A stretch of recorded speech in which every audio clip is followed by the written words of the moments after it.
In October 732, somewhere between Tours and Poitiers, 15,000 battle-hardened Frankish infantry stood motionless as 25,000 Umayyad cavalry thundered toward them. What happened next would determine whether Notre Dame would ever be built, or if the muezzin's call would echo across Paris instead. The Umayyad Caliphate had conquered territory from Afghanistan to the Atlantic in just 100 years. Then they met one man. The fate of Western civilization balanced on a single October day. By the end of this video, you'll understand how a bastard son with no crown stopped the most powerful empire on earth. You'll discover why Muslim commanders called this the pavement of martyrs. You'll see the tactical innovation that made medieval knights possible, and you'll learn how greed for gold saved Christianity. Picture this: the most successful military force in human history, undefeated for a century, suddenly vanishing into the night.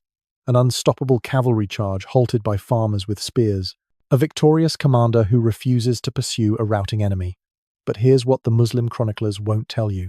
Duke Odo of Aquitaine, the man who had fought both Franks and Muslims to keep his independence, had just made a devil's bargain. Charles, called the Bastard by his enemies, was about to earn a different name, and ʿAbd al-Raḥmān al-Ghāfiqī, the brilliant general who had never lost a battle, was riding toward his destiny. The highway of martyrs was about to be paved.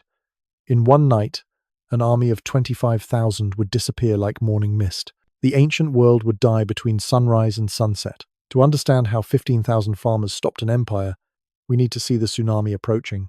If you're fascinated by the untold stories of history's most decisive battles, hit that like button and subscribe for more epic war content. Ring the notification bell so you never miss how one man's courage changed the course of civilization. Now, let me take you back to when Europe's fate hung by a thread. The year 732 found Europe at the edge of an abyss. From the Arabian desert, a revolutionary force had exploded across 3 continents. The Umayyad Caliphate had swallowed the Persian Empire whole, torn half the Byzantine Empire away, and swept across North Africa like a sandstorm. In less than a century, they'd conquered from Afghanistan to the Atlantic Ocean. Spain fell in just 7 years. The Visigothic kingdom, which had endured for 3 centuries, crumbled in 718. Now Muslim raiders poured across the Pyrenees, and Gaul modern France lay open like a ripe fruit. This is where battlefield archaeology gets insane. In the ruins of Narbonne, archaeologists found evidence of systematic conquest, not mere raiding, but infrastructure for permanent occupation. Mosques were rising where churches had stood. Enter Charles, not yet the hammer. Born a bastard to Pepin of Herstal, he'd seized power through 2 decades of brutal civil war. His own family had tried to destroy him.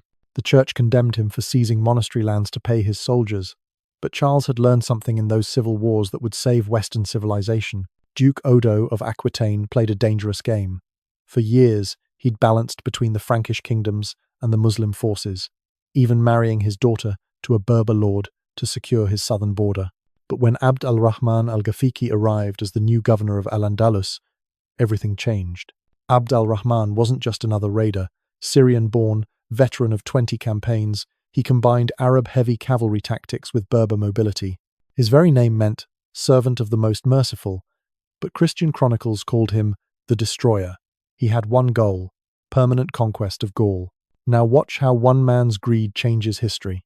Tours possessed the shrine of Saint Martin, one of Christianity's holiest sites. Its abbey held gold accumulated over 3 centuries, crosses, chalices, and reliquaries worth a kingdom's ransom. For ʿAbd al-Raḥmān's diverse army, Arabs seeking glory, Berbers wanting land, converts hungry for wealth, Tours represented the ultimate prize. But Charles had transformed the Frankish military. Where his ancestors relied on noble cavalry and peasant levies, Charles created professional infantry. He seized church lands, earning excommunication threats to fund year-round training. These weren't farmers with spears, they were career soldiers. What happened next defied 8,000 years of military logic. Since the domestication of horses, cavalry had dominated battlefields. Infantry existed to be trampled. But Charles was about to prove that discipline could defeat momentum, that a bastard could break an empire, that 15,000 men standing still could change the world. The storm was coming. But how do you stop cavalry with farmers? By September 732, 2 armies converged on central Gaul like tectonic plates grinding toward eruption. ʿAbd al-Raḥmān had assembled the finest military machine of the age. Modern historians debate the exact numbers, but Arab chroniclers speak of 25,000 horsemen, a mixture that would terrify any European commander. The Berber light cavalry formed the vanguard, mounted on swift desert horses, armed with javelins and curved swords. Behind them rode the Syrian heavy cavalry, the corps of Umayyad powermen in mail hauberks, carrying 9-foot lances. But here's where the story takes a bloody turn. Archaeological evidence shows something shocking: primitive artillery. The Muslims brought mangonels, designed to break city walls. The Frankish force appeared pitiful by comparison. Charles commanded roughly 15,000 men, over 80% infantry. But these men had spent 20 years fighting in Charles's civil wars. They knew how to hold a line because their lives had depended on it repeatedly. Modern historians found something shocking in the soil near Tours, evidence of mass-produced weapons. Charles had created history's first military-industrial complex. Frankish smithies worked overtime, producing standardized spear points, 12 feet long, 3 feet longer than Muslim lances. The tactical revolution came from an unexpected source. Stirrups, invented in Central Asia, had just reached Europe through Byzantine traders. While the Muslims had used them for decades, the Franks had only recently adopted them. This tiny innovation would birth medieval heavy cavalry. But not yet.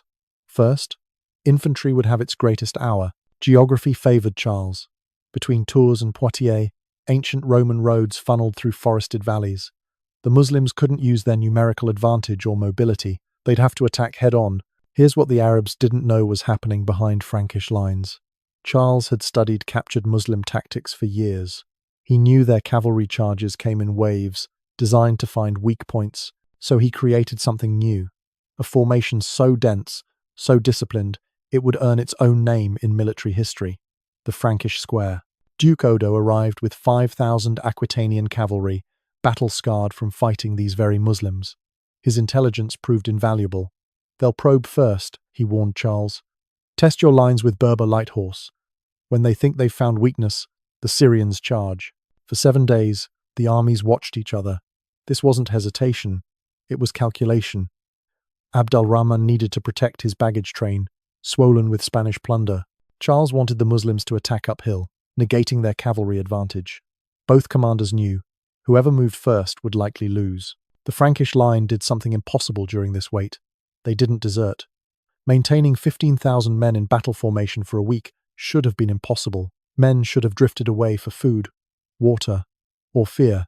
But Charles's veterans held like they were carved from stone. Muslim scouts reported something unnerving. The Franks stood in 8-man deep formations, shields interlocked, spears bristling like a hedgehog made of iron and flesh. They called it the Iron Wall, but the real weapon wasn't steel. It was psychology. Charles had forbidden his men from bathing or shaving during the standoff. By day 7, they looked and smelled like demons. One Arab chronicler wrote, "They stood like a belt of ice frozen together." The moon that night revealed something horrifying: frost on the ground. October in northern Gaul brought freezing nights. The lightly clothed Berbers shivered while Frankish soldiers, wrapped in furs, remained warm. Time favored Charles. On the morning of October 10th, though some sources claim October 25th, Abd al-Rahman made his decision. His men needed action before winter truly arrived. The baggage train's wealth caused discipline problems. Better to attack now while morale remained high. As dawn broke, Muslim prayers echoed across the valley, while Christian masses rose from the Frankish camp. 25,000 horses began forming up. 15,000 infantry gripped their spears tighter. Modern DNA analysis just confirmed the unthinkable scale of what was about to happen. Mass graves show men from Ireland to Syria died on this field. The ancient world's last great cavalry charge was about to meet the medieval world's first great infantry stand. On the 8th day, Abd al-Rahman made his fatal decision. Dawn, October 10th. The morning mist clung to the valley floor as 25,000 Muslim horsemen formed their battle lines. Abd al-Rahman, resplendent in his green silk banner bearing Quranic verses, surveyed the Frankish position. What he saw should have been reassuring. Infantry bunched together like sheep awaiting slaughter. Listen to how quiet 25,000 horses can be when their riders know battle approaches. Only the occasional neigh, the clink of metal on metal, the whispered prayers in Arabic and Berber broke the silence. Then drums began, a rhythmic thunder that built slowly, designed to shatter enemy nerves.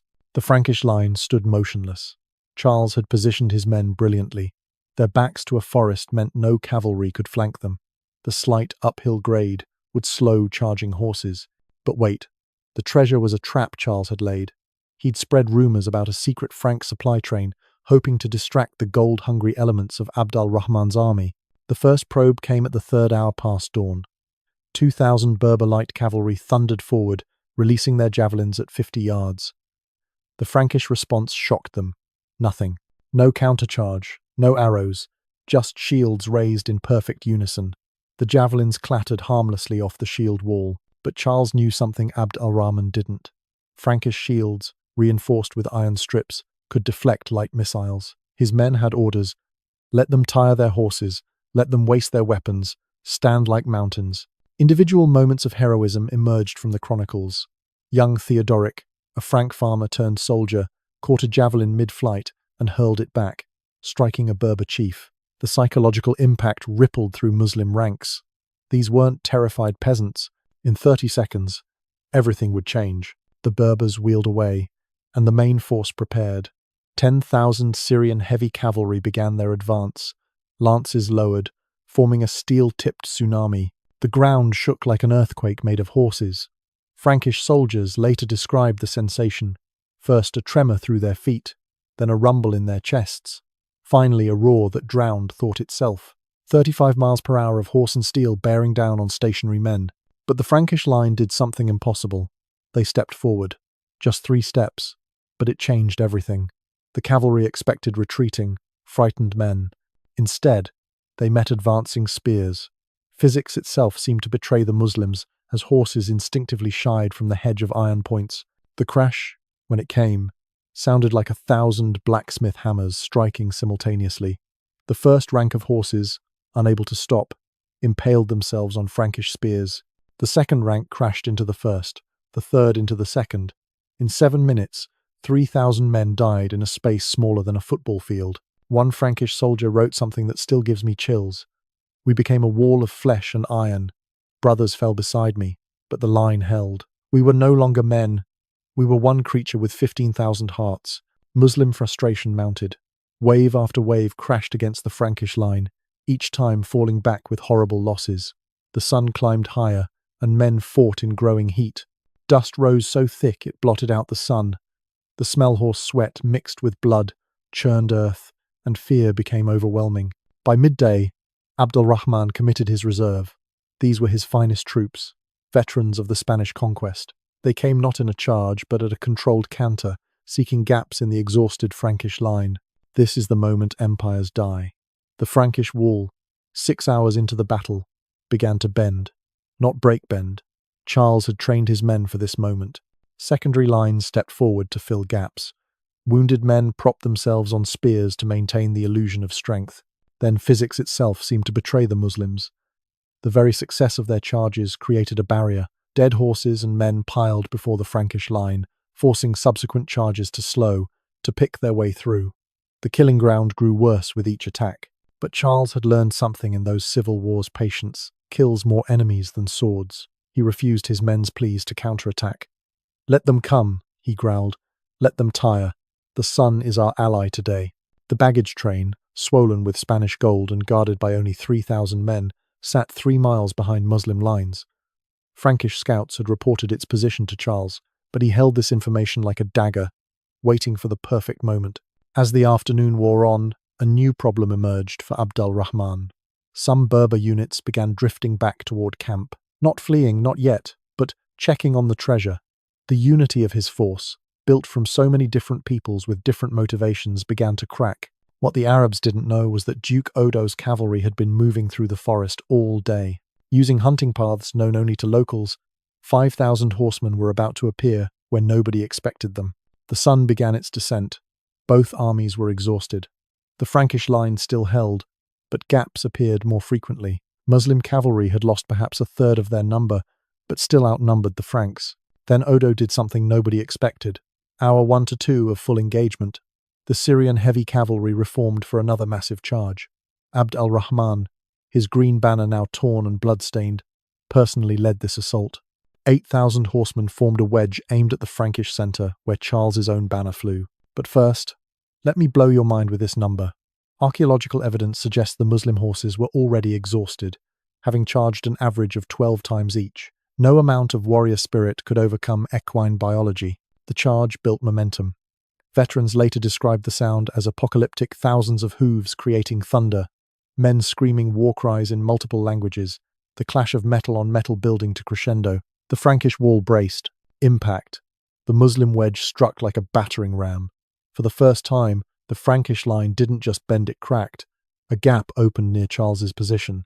Syrian cavalry poured through like water through a broken dam. This is where legend becomes history. Charles himself stepped into the breach. The man who would be called the Hammer wielded a massive warhammer, unusual for the time when swords dominated, but against armoured cavalry, crushing blows proved more effective than cuts. "You are the wall," Charles roared. "Behind you is Christ." His personal guard, 300 veterans who'd fought beside him for 20 years, formed a knot of resistance. The gap stopped widening. Hour 3 to 4. The battle reached stalemate. Muslims controlled sections of the Frankish line but couldn't exploit them. Every breakthrough met fresh Frankish reserves. Bodies piled so high they formed ramparts. Horses, trained for open-field warfare, balked at climbing these gruesome obstacles. Modern historians still debate the exact timing, but sometime in the 4th hour, everything changed. A cry went up from the Muslim rear. "The camp! The camp is attacked!" Duke Odo's 5,000 Aquitanian cavalry had struck the Muslim baggage train. Using forest paths, they'd circled the entire battlefield and fell upon the 3,000 guards like wolves. The psychological impact was instant and devastating. "The gold! The gold!" Panic rippled through Muslim ranks. Berber units, already exhausted and seeing their hard-won plunder threatened, began peeling away from the battle line. Not a rout, not yet, but a fatal weakening. Abd al-Rahman faced an impossible choice: continue the assault and risk losing his baggage train, or recall forces to defend it and admit defeat. He chose a third option personally, leading a desperate attempt to break Charles's line before his army dissolved. Hour 5. What followed wasn't a battle. It was the birth of medieval Europe. Abd al-Rahman gathered his remaining Syrian heavy cavalry, perhaps 3,000 men, for one final charge. These were the elite of the elite, men who'd conquered from Syria to Spain. The general's charge was magnificent and doomed. His green banner streamed as he galloped directly at Charles's position. Frankish spears levelled. The crash, when it came, shook the entire line. Here's where accounts diverge. But 3 versions of Abd al-Rahman's death survive. Version 1. An anonymous spearman, holding the line, thrust upward as the general's horse reared. The spear found a gap in his armour below the armpit. Abd al-Rahman fell into the mass of bodies. Version 2. Surrounded by Franks, the general fought like a lion until overwhelmed. He killed 7 enemies before falling, his sword broken, his banner torn from his dying hands. Version 3.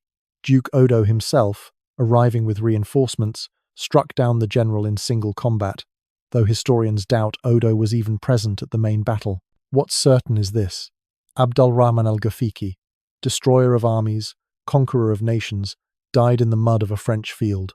With him died the Umayyad dream of European conquest. Hour 6 to 7. Leaderless confusion consumed the Muslim army.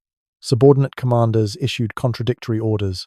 Some units charged, others retreated, most milled in confusion. The Berbers, seeing their general fall and their treasure threatened, began a general withdrawal. The Frankish line, exhausted beyond measure, couldn't pursue. They'd been fighting for 7 hours, standing in their own blood and waste, arms trembling from spearwork. But they'd held. But the real weapon wasn't steel, it was psychology. As word of Abd al-Rahman's death spread, Muslim morale collapsed. An army built from Arabs, Berbers, Syrians, and converts needed strong leadership to maintain cohesion. Without it, they became a mob. Hour 8. Sunset brought blessed relief. Both armies disengaged, Muslims retreating to their camp, Franks maintaining their line. Charles expected battle to resume at dawn. He ordered his men to sleep in formation, spears planted in the ground. The night council in Charles's tent was brief. His commanders urged pursuit. "They're broken," Odo argued. "We could destroy them utterly." But Charles, cautious as always, refused. "Let darkness be our scout," he said. "Morning will reveal their intentions." In the Muslim camp, chaos reigned. With Abd al-Rahman dead, command fell to his lieutenants who couldn't agree on anything: fight or flee, defend the baggage or abandon it. Avenge their general or preserve the army? The moon rose on a scene from hell. Conservative estimates place the dead at 10,000 Muslims and 1,500 Franks, though medieval chroniclers claimed higher. The pavement of martyrs was literal bodies carpeted the ground so thickly that walking meant stepping on the dead. Hour 9 and beyond. Frankish sentries reported movement in the Muslim camp. Torches flickered, horses neighing, the clash of equipment being packed. Charles prepared for a night attack that never came. Dawn discovery. As the morning mist lifted, Frankish scouts crept toward the Muslim camp. What they found defied belief. Empty. 25,000 men had vanished in the night, leaving behind tents, supplies, and most incredibly, much of their treasure. The abandoned treasure hoard stunned even Charles. 400 tons of gold and silver, the accumulated plunder of Spain and southern Gaul, silk banners, jeweled swords, coined money from Byzantium to Damascus. The Franks, who'd fought for principle and survival, suddenly found themselves wealthy beyond dreams. But Charles's greatest victory was what he didn't do. The mystery of the midnight retreat has puzzled historians for centuries. Why did an army that still outnumbered its enemies flee in darkness?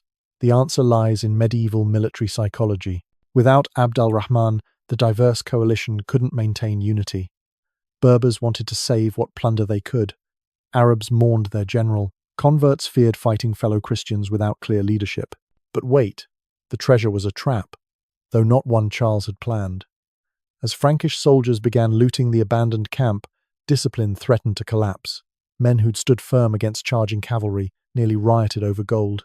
Charles showed why he'd survived 20 years of civil war. He sealed the camp, posting his most trusted veterans as guards. "The gold will be divided fairly," he announced. "But first, we count our dead."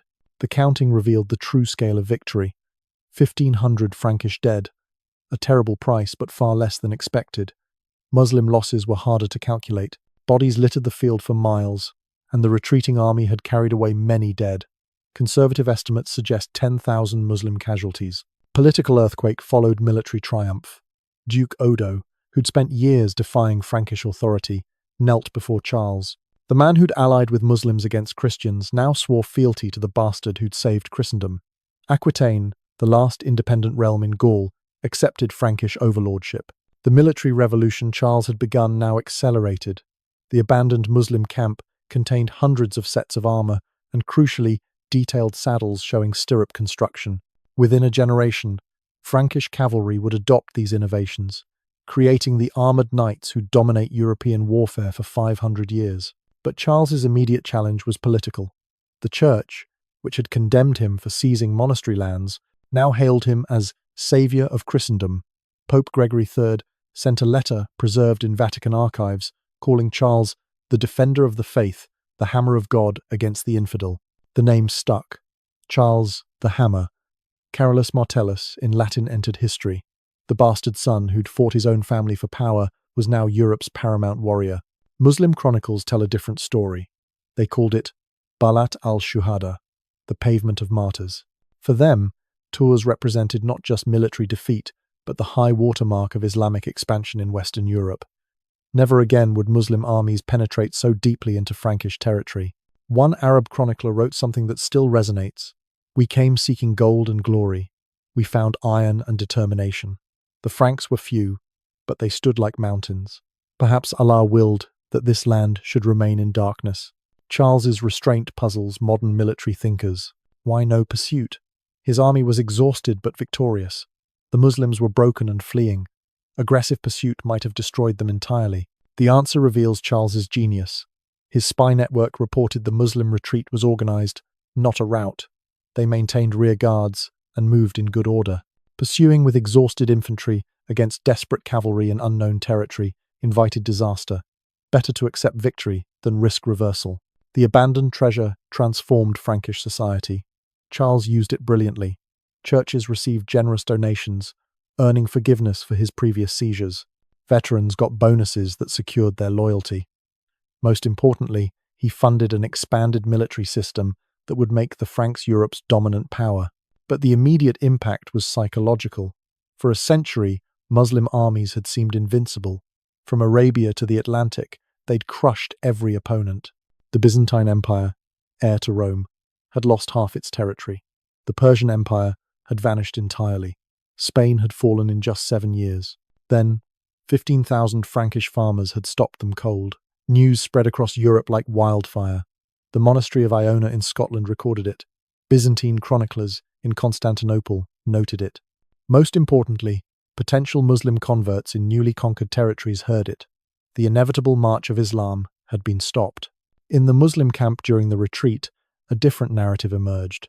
This wasn't true defeat, merely a setback. ʿAbd al-Raḥmān had been betrayed by greedy Berbers.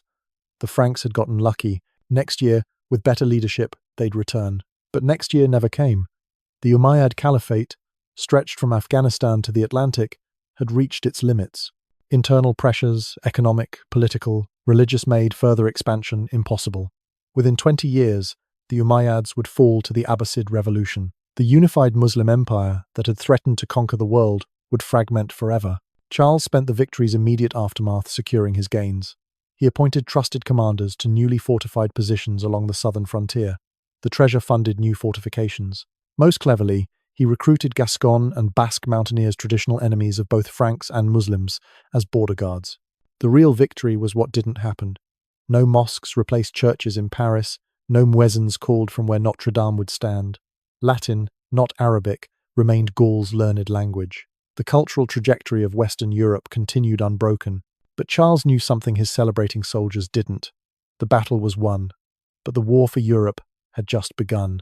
The years following Tours proved Charles's victory was no fluke. In 736, Muslim forces attempted another invasion, capturing Avignon. Charles responded with calculated brutality, besieging the city and executing the entire garrison when it fell. The message was clear. Tours hadn't been luck. 737 brought the last major Muslim invasion of Frankish territory. Charles met them at the Battle of the River Bear, using the same infantry tactics that had won at Tours. Another Muslim army shattered against the Frankish shield wall. After this defeat, Muslim raids continued, but true conquest attempts ended. Modern historians debate Tours's true significance. Some call it the battle that saved Western civilization. Others argue Muslim expansion had already reached its natural limits. But here's what the DNA evidence tells us. Without Tours, Europe's genetic and cultural landscape would look radically different. 751 marked the dynasty's transformation. Charles's son, Pepin, leveraging his father's prestige, did what Charles never dared. He claimed the throne. The Pope, remembering who saved Christendom, blessed this usurpation. The Carolingian dynasty was born. By 759, the last Muslim stronghold in Gaul, Narbonne, fell to Frankish forces. What had taken Muslims just decades to conquer required generations to reclaim. But reclaim it they did, pushing Muslim forces back beyond the Pyrenees forever. The culmination came in 800. Charles's grandson, Charlemagne, was crowned emperor in Rome. The bastard's line had become imperial. The man who'd saved Christendom at Tours had founded the dynasty that would reshape Europe. Think about this. Without Tours, you might be watching this in Arabic. It's not hyperbole. The Umayyads didn't just conquer, they converted. Syria, Egypt, North Africa, Spain all had been Christian. All became Muslim within generations. Gaul could have followed. Instead, every cathedral in France stands because 15,000 men held a line. The University of Paris exists because Charles chose the right battlefield. The entire intellectual tradition of medieval Europe, from Aquinas to Abelard, flows from that October day. The counterfactual haunts historians. Imagine the Mosque of Notre Dame. Picture Arabic script on Charlemagne's throne. Consider how different world history becomes if Europe falls in the 8th century. No crusades, no Renaissance, no age of exploration as we know it. But Europe didn't fall. The ancient world's last great cavalry charge crashed against the medieval world's first great infantry stand. The unstoppable force met the immovable object, and the object held. Remember this number, 732. Everything changes here. It's the hinge of European history, the moment when expansion met resistance, when inevitable met impossible. The pavement of martyrs wasn't just Muslim propaganda, it was prophecy. The martyrs' sacrifice marked the end of an era. The age of easy conquest was over. The age of Frankish power had begun. Charles the Hammer died in 741, ruler of all Frankish lands despite never claiming a crown. His legacy lived in the dynasty he founded, the military system he created, and the civilization he preserved. From bastard warrior to savior of Christendom, history offers few transformations so complete. 15,000 infantry really did stop an empire, not through superior numbers or technology, but through discipline, determination, and the courage to stand when cavalry charged. They held the line. Western civilization survived. That's the ultimate lesson of tours. When everything depends on ordinary people doing extraordinary things, sometimes, just sometimes, they do.